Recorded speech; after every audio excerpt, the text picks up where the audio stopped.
د یو مولوي صاحب نم اورېدلی دي چې زمونږ په شریعت کې قبر سیمټي کول او پخول دا درست نه دي. د دې څه وجه ده؟ د هر یو څیز وجه نه به شریعت څه وایي.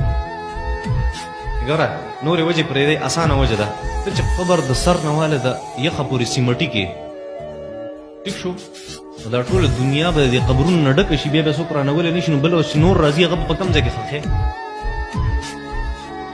په دې خبره پوهېږئ چې ته په ټایلونه ولګې، ځکه شریعت منع فرمایلي چې قبر څومره کچی دومره ښه دی. دا اساني ده امت لپاره، دا یو فایده ده. وجوهات ډېر زیات دي نورم، صحیح ده. او چې بوټي په قبر باندې نبی کریم صلی الله علیه وسلم بهر راووتو، حضرت ابوبکر صدیق رضی الله تعالی عنہ سره تقریبا ترمذی شریف روایت ته نبی علیہ الصلوۃ والسلام یو دوه قبرونو څنګه راماته کړه شنه او ماته کړه په یو قبر او په بل قبر باندې نه لکړه. یا رسول الله دا ولي؟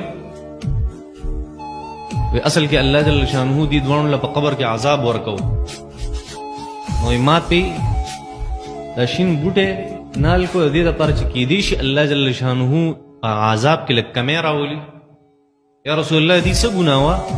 ابوبکر صدیق رضی الله تعالی عنہ وای دا یو ډیر غټ رزیل وای، دوه به جنگول، دا یو دوه به جنگول، ادا دویم د به د امتیاز او د بول نه ځان نه ساتو.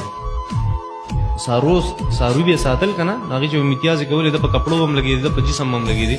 الله ول داغي د عذاب ورکو ما په شین بوټه می نال کو به دې لپاره چې الله جل شانو دې نه کې دې شي دا عذاب اسپک خدامه په ساينس تاسو ثابت کړي و دا خبره تاسو ته یادي.